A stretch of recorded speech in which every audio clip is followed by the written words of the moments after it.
Okay, so you want to own a logistics company. Trucks rolling across interstates, warehouses stacked to the ceiling, a phone that never stops ringing with new orders. Right now, in cities across America, a small number of logistics owners are quietly worth 8 figures, while thousands of others, with the exact same number of trucks, are one bad month from selling everything. Here's the naive dream. Every package needs to move somehow, so if you own the trucks, the money follows automatically. Sounds simple. It is not simple. Meet Dave. At 44 years old, after 18 years as a dispatcher for someone else's trucking company, he took out a $340,000 loan, bought 2 used semis, and hired his first driver. He thought he was buying trucks. What he was actually buying was a math problem, one where a single wrong number on a spreadsheet could wipe out 3 months of work in a single week. Most first-time owners think they're selling transportation. What they're actually selling is certainty, the promise that a shipment lands exactly where it needs to be, exactly when it needs to be there. The truck is just the tool. Reliability is the real product, and reliability is brutally expensive to guarantee. So where does that $340,000 actually go before a single mile gets driven? A used long-haul semi-truck alone runs somewhere between $80,000 and $150,000, and that is before Dave touches insurance. Commercial trucking insurance for a new carrier with no safety record can run $15,000 to $25,000 a year per truck because insurers see a brand new operation as a coin flip. Then come the permits, an operating authority number from the Federal Motor Carrier Safety Administration, IFTA fuel tax accounts across every state he plans to drive through, a unified carrier registration filing, and international registration plates that get priced by how many states the truck touches. None of this is optional, and none of it is cheap. Dave signed the loan feeling like a business owner. 3 weeks later, staring at an invoice pile that had already eaten $60,000 before a wheel turned, he felt like a man who'd bought himself a very expensive job. And once the truck actually starts moving, the economics shift again, because now the company bleeds money every single mile, whether that mile earns anything or not. Diesel fuel, driver pay, maintenance, tires, financing on the truck itself. Revenue can climb with every load Dave books, but if his cost per mile climbs faster than his rate per mile, more work can leave him with less money in the bank than he started with. This is the part nobody explains at the dealership. Growth is not automatically profit. Growth without control over your cost per mile is just a faster way to lose money. Before Dave could even get his authority approved, he ran into the regulatory gauntlet. New carriers have to clear a 90-day new entrant safety audit with the FMCSA, where a single missed inspection or driver log violation can suspend the operating authority entirely. Hours of service rules, tracked through mandatory electronic logging devices, cap how long a driver can legally be on the road, which directly caps how many miles Dave's truck can earn in a week, no matter how many customers are calling. Miss a Department of Transportation inspection deadline, and the truck sits, earning nothing while the loan payment comes due anyway. Compliance is not paperwork sitting in a drawer. It is the invisible ceiling on how much revenue the business can physically generate. So where does the revenue actually come from? Surprisingly, for a small carrier like Dave's, it is almost never one giant contract. Picture a single customer invoice for a cross-country haul worth $2,200. It looks like a solid payday sitting in front of Dave, but break down where that money actually goes. Roughly $600 disappears into fuel alone on a long haul. Driver pay, often calculated per mile, eats another $500 to $700. Insurance, maintenance reserves, and truck financing quietly absorb another $300 to $400 before Dave has covered a single overhead cost back at the office. What looked like a $2,000 win on paper can shrink to $200 or $300 of actual margin, and that gap is exactly where a single breakdown or a single rate cut turns a profitable week into a losing one. So here is the whole business model in one sentence. Revenue per mile minus cost per mile times total loaded miles driven equals everything Dave actually takes home. And Dave does not fully control that first number, revenue per mile, because freight pricing moves with the market. When there is more freight than available trucks, rates rise. When too many carriers chase too little cargo, rates can collapse in a matter of weeks. This is exactly what happened industry-wide in 2022 and 2023, when freight rates cratered after a pandemic boom brought thousands of new independent truckers into the market at once. Dave felt that swing personally. A lane that paid $3 a mile in early 2022 was paying under $2 by late 2023, while his fuel and insurance costs kept climbing the entire time. This is where scale becomes a double-edged sword.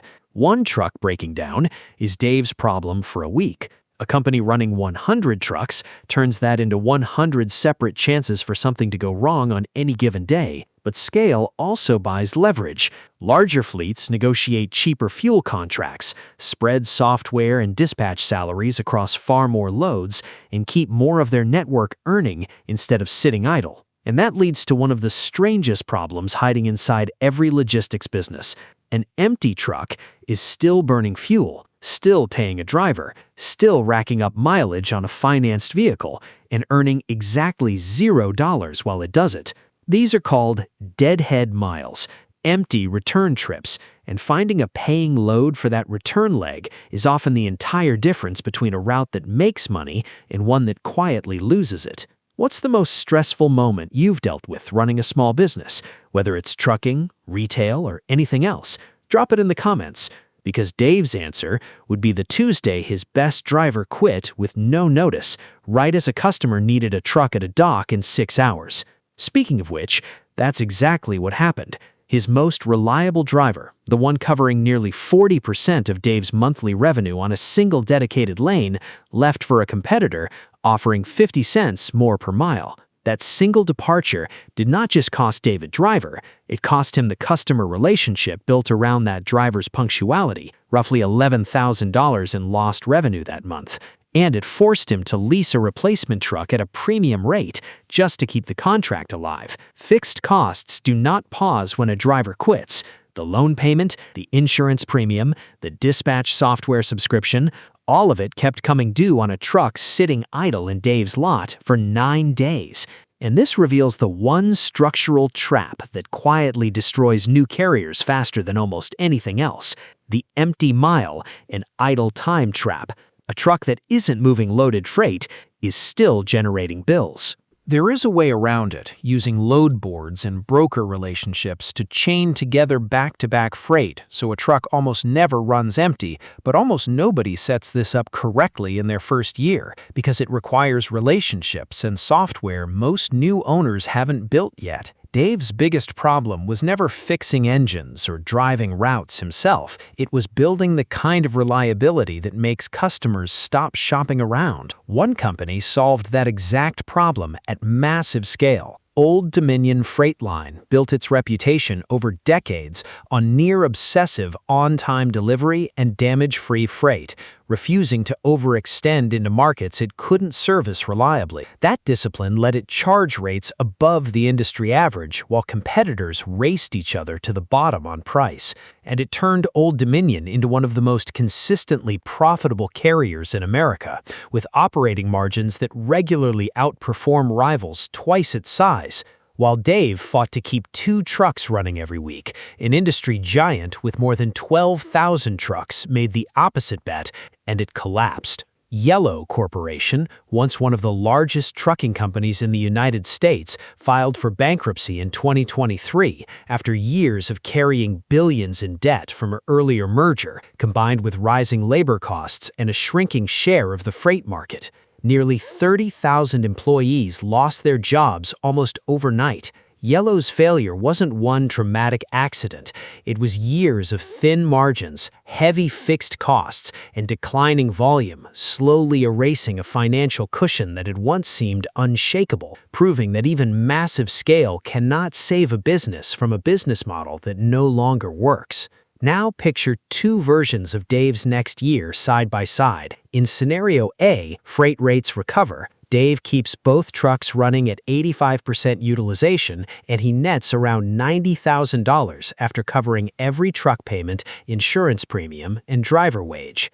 In scenario B, rates stay depressed. One truck sits idle for 6 weeks total due to maintenance and driver turnover, and Dave nets closer to $18,000, barely covering his own living expenses after 18 years in the industry. Same 2 trucks, same starting loan. The difference between a great year and a disastrous year comes down to roughly $72,000, almost entirely explained by utilization and empty miles.